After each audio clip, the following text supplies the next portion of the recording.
বন্ধুরা আপনারা কেমন আছেন? আশা করি আপনারা ভালো আছেন, ভালো থাকবেন, সুস্থ থাকবেন। আমার ভিডিওটা ভালো লাগলে একটা লাইক করে দেবেন, ফলো করবেন, সাবস্ক্রাইব করবেন। তো বন্ধুরা আজকে বানানো হচ্ছে আমাদের কাঁচকলা আলু মাছের ঝোল। তো বন্ধুরা কাঁচকলা আলুটা আমি ভেজে নিচ্ছি। এর মধ্যে হাফ চামচ লবণ, হাফ চামচ হলুদ গুঁড়ো দিয়েছি। তো মাছটা আমার ভাজা হয়ে গেছে। মাছটার ভাজাটা দেখাতে পারলাম না, তো মাছটা যখন দেবো তখন দেখাবো। তো বন্ধুরা কাঁচকলা আলুটা আমার এরকম করে ভাজা হয়ে গেছে, এবার আমি তুলে নেবো। তো বন্ধুরা এখানে আমার তেল গরম হয়ে গেছে, দিয়ে দেবো কালো জিরা,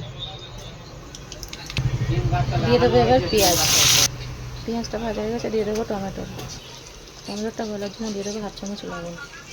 টমেটোটা গলে গেছে, দিয়ে দেবো 1 চামচ মশলা, বাটা মশলা। বন্ধুরা এখানে আমি টমেটোটা মশলাটা ভালো করে গলিয়ে নিয়েছি, নিয়ে তারপরে দিয়ে দিয়েছি 3টে কাঁচা লঙ্কা। এটার মধ্যে লঙ্কা গুঁড়ো দেবো না, আজকের আমি কাঁচা লঙ্কার তরকারি করবো। হলুদ গুঁড়ো দেবো কিন্তু লঙ্কার গুঁড়ো দেবো না, এখানে আমার বাবার একটু পেটের সমস্যা চলছে। 1 চামচ হলুদ গুঁড়ো। তো বন্ধুরা মশলাটা আমার এরকম কষা হয়ে গেছে, দেখুন তেল ছেড়ে দিয়েছে। ভালো করে কষে নিয়েছি।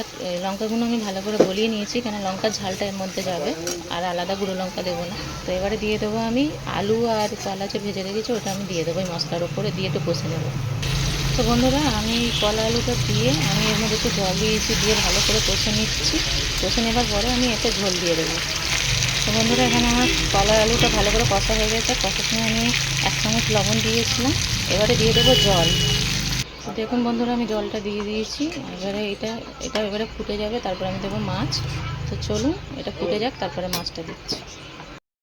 এটা দেওয়ার সময় দেখাতে পারলাম না, আলুগুলো গলে যাওয়ার পরে আমি মাছটা দিয়ে দিয়েছি, কেন তখন আমাদের গ্যাসটা শেষ হয়ে গেছিলো, তো গ্যাস লাগাচ্ছিলো বলে যেন মাছটা দেওয়ার সময় দেখাতে পারলাম না।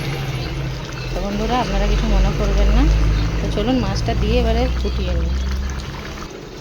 তো বন্ধুরা তরকারিটা আমার হয়ে গেছে, ঢাকা দিয়ে রেখেছিলাম, ঢাকাটা তুলে রেখে। তো দেখুন তাও বন্ধুরা তরকারিটা আমার হয়ে এসছে। কাঁচকলা আলু সব গলে গেছে, মাছটা দিয়ে খুব সুন্দরভাবে তরকারিটা হয়ে গেছে। এবার আমি দিয়ে দেবো ধনিয়া পাতা।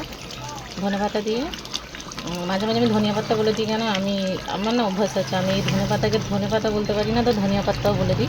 এটা আপনারা ইগনোর করবেন আমার কথাটা। আর বন্ধুরা আমাদের ব্যাকগ্রাউন্ডে যে কথাগুলো আছে সেগুলো একটু আপনারা ইগনোর করবেন, কেন আমাদের তো বলেছি চা দোকান আছে, আরও কত হোলসেলাররা, কত ব্যাপারীরা, কত কাস্টমাররা সব আসে কথা বলে, তো এর জন্য একটু অসুবিধা হয়ে যায়। তো আপনারা ওটা কিছু মনে করবেন না। তো চলুন বন্ধুরা আমার রান্নাটা কমপ্লিট হয়ে গেছে, আমি গ্যাসটা এভাবে বন্ধ করবো। যদি আমার ভিডিওটা ভালো লাগে তাহলে আপনারা একটা লাইক করে দেবেন, সাবস্ক্রাইব করে দেবেন। তো চলুন বন্ধুরা আজকের মতো ভিডিওটা আমি শেষ করলাম।